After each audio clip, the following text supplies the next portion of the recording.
பூமியோட அழிவு எப்படி இருக்கும், அதுலயும் குறிப்பா பூமியில உள்ள உயிரினங்களோட அழிவு எப்படி இருக்கும், எப்போ ஆரம்பமாகும், இதை பத்தி தான் இன்னைக்கு நம்ம வீடியோல பார்க்கலாம். இந்த அழிவுலயே ரெண்டு முக்கியமான விஷயம் இருக்குங்க. ஒன்னு, பூமி எந்த உயிரினங்களுமே வாழ தகுதி இல்லாத ஒரு கிரகமா மாறுறது. இன்னொன்னு, பூமியில இருக்கக்கூடிய பெரிய பெரிய உயிரினங்கள் முதல்ல அழிஞ்சு போறது. ஆனா இந்த ரெண்டு விஷயத்துக்குமே, அதாவது இந்த ரெண்டு அழிவுகளுக்குமே ஒரே ஒரு கல்பிரிட் தான் காரணமா இருக்கான். அவன் யாருன்னு பார்த்தோம்னா சூரியன் தான் பூமியோட அந்த அழிவுக்கும் காரணமா இருக்க போறான். இப்போ பூமியோட அழிவு நடக்கிறதுக்கு ரொம்ப ரொம்ப முன்னவே இந்த பெரிய உயிரினங்களுடைய அழிவு இயற்கையாவே நடக்க ஆரம்பிச்சிடும் அப்படிங்கறத சொல்றாங்க. இது ஏன் அப்படின்னா, சூரியனுக்கான ஆற்றல் ஹைட்ரஜன் ஹீலியமா மாறக்கூடியதுல இருந்தானே நமக்கு கிடைக்குது. அப்படி மாற மாற ஒரு கட்டத்துல சூரியன்ல இருக்கக்கூடிய ஹீலியம் அணுக்களுடைய எண்ணிக்கை ரொம்ப அதிகரிக்க ஆரம்பிச்சிடும்.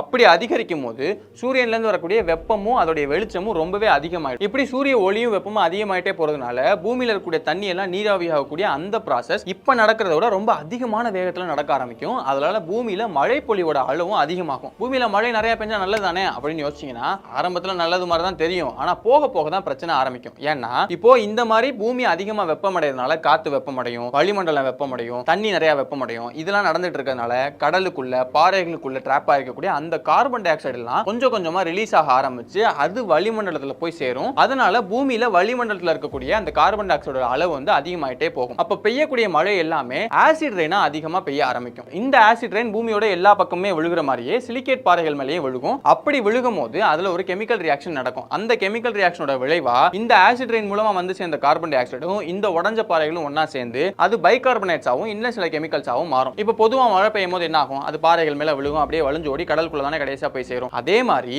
இந்த தண்ணியும் கடலுக்குள்ள தான் போய் சேர போகுது. அப்படி சேரும் போது இந்த பாறைகள் உடைஞ்சு அது மூலமா உருவான புது கெமிக்கல்ஸும் கொஞ்சம் கொஞ்சமா கடல்ல போய் அப்படியே சேரும். அங்க சேர்ந்த உடனே அங்க இருக்கக்கூடிய உயிரினங்கள் எல்லாமே அந்த கெமிக்கல்ஸ் எல்லாத்தையும் தனக்குள்ள எடுத்துக்கிட்டு அதை எல்லாத்தையுமே தன்னுடைய ஓடுகளை அப்படியே மாத்தும். ஏன்னா ஓடுகள் எல்லாமே அதிகமா கால்சியம் இந்த மாதிரியான விஷயங்களால தான் நிறைஞ்சிருக்கும். இப்போ இந்த உயிரினங்கள் எல்லாமே அழிய ஆரம்பிக்க அதோடைய ஓடுகள் எல்லாமே கொஞ்சம் கொஞ்சமா அப்படியே கடல் தரையில போய் செட்டில் ஆக ஆரம்பிக்கும். இந்த வகையில கார்பன் டை ஆக்சைடு எல்லாமே அந்த கடலுடைய அடிப்பாகத்துல கொஞ்சம் கொஞ்சமா செட்டில் ஆக ஆரம்பிக்கும். இந்த கார்பன் டை ஆக்சைடு எல்லாமே கடலுக்கு அடியில ட்ராப் ஆக என்ன ஆகும்னா வளிமண்டலத்தில் இருக்கக்கூடிய ஒட்டுமொத்த கார்பன் டை ஆக்சைடும் கொஞ்சம் கொஞ்சமா குறைய ஆரம்பிச்சு ஒரு கட்டத்துல இல்லவே இல்லை அப்படிங்கிற நிலைக்கு வந்து சேர்ந்துரும். ஏன்னா எல்லாமே கடலுக்கு அடியில ட்ராப் ஆகிட்டே இருக்கும். இப்படி நடக்கிறதுனால செடிகளுக்கு தேவையான கார்பன் டை ஆக்சைடு கிடைக்கிறது கம்மியாகிட்டே போகும். அப்ப செடிகள் ஆக்சிஜன் உற்பத்தி பண்றதும் தொடர்ந்து குறைஞ்சுக்கிட்டே போகும்.